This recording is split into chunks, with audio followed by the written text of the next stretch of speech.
Kathy Allen, and my consulting firm is Audit Conduct.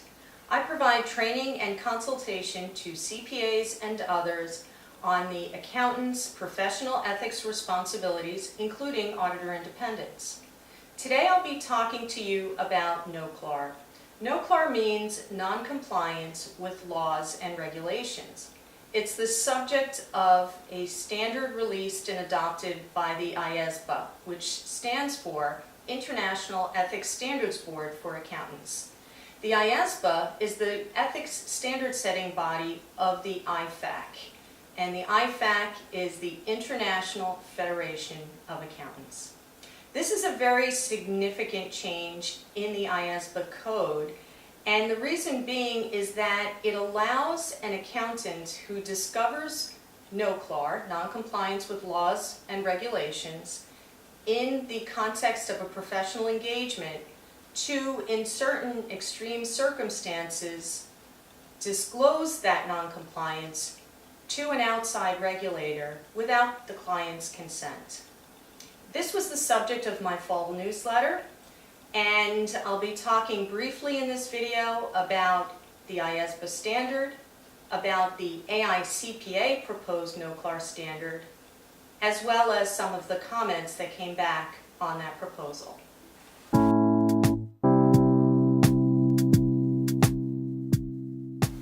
So what is the IASBA NOCLAR ethics standard? It's basically a response framework that requires the accountant to take certain actions upon discovering non-compliance. Now there's a few key points to keep in mind regarding the IASBA rule. First of all, it is always the job of management and possibly the board of directors to resolve and attend to the non-compliance. That is not the accountant's job. That's number one.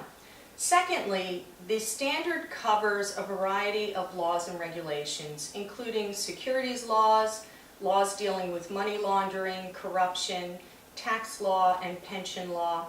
And the accountant is not expected to be able to recognize all instances of NOCLAR. In other words, he or she is responsible for recognizing NOCLAR when it falls within his or her professional expertise, experience, and background. And lastly, and this is a really important point about the standard, is that nowhere in the IASBA standard is the accountant required to seek out and find NOCLAR. This is a framework that applies once the accountant becomes aware of it, but again, does not have to go searching for it.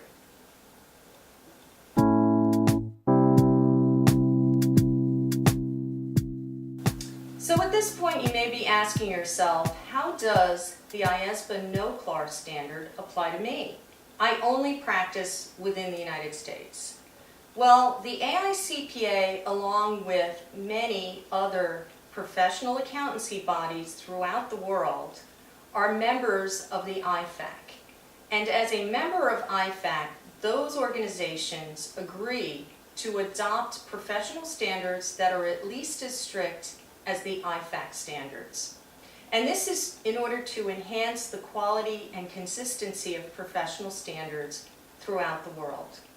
So once the IASBA adopted a NOCLAR standard, the AICPA appointed a task force to look into the issue. And in March 2017, AICPA's Professional Ethics Executive Committee proposed their own NOCLAR standard.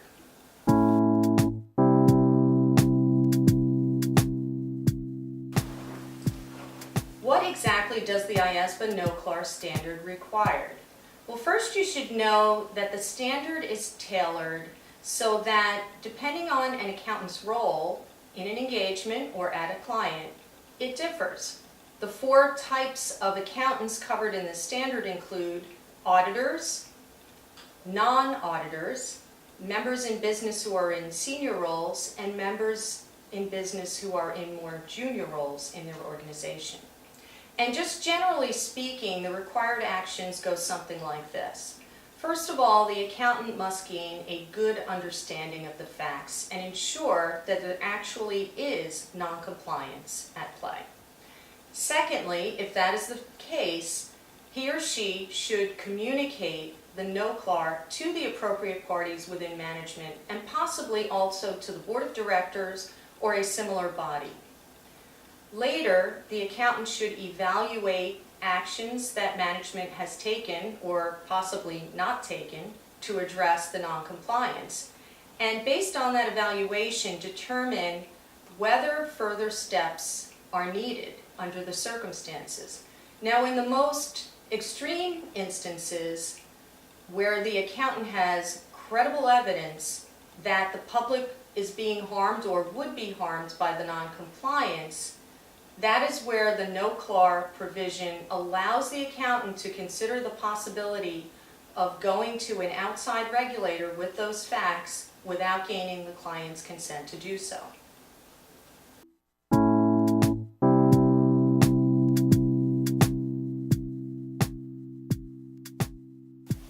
So let's talk now about the AICPA's NOCLAR proposal. This was quite similar to the IASBA standard, but it departed in two significant ways. First, the standard was generally similar for both auditors and non-auditors, and this was different from the approach the IASBA took.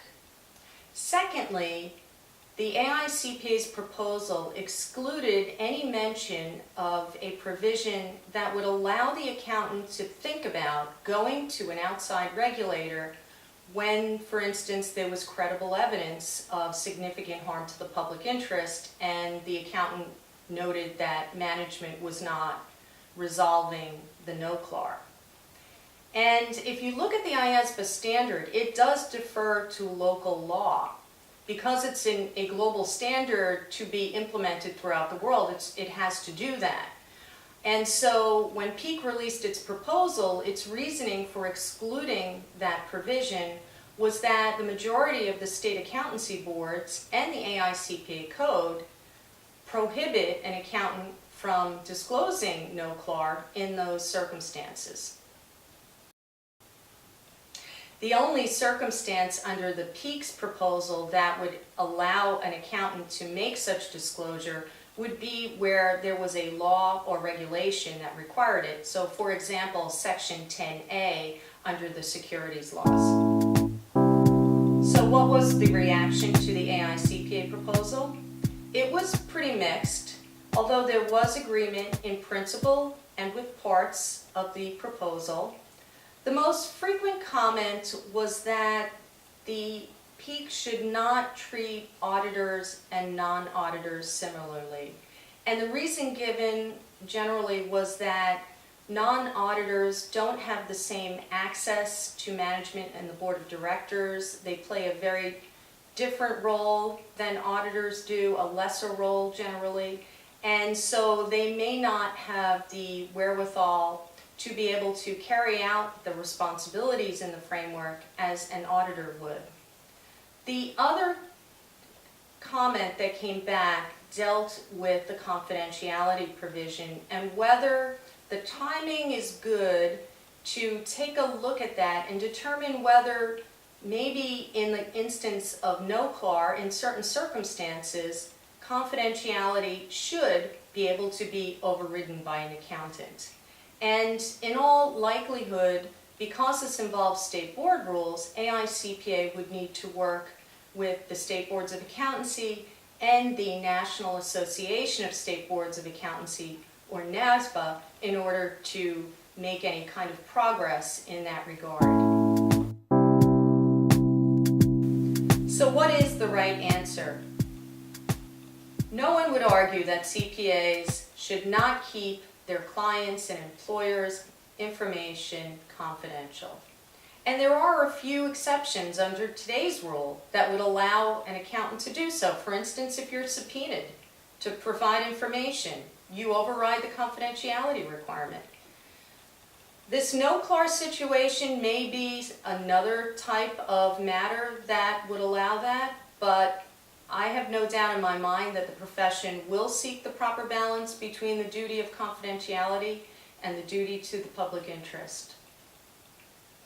To keep up with this and other developments in professional ethics, I invite you to visit my website at auditconduct.com, where you'll find my newsletters, blog posts, articles, and other resources on professional ethics and auditor independence. I'm Kathy Allen, and thank you for watching.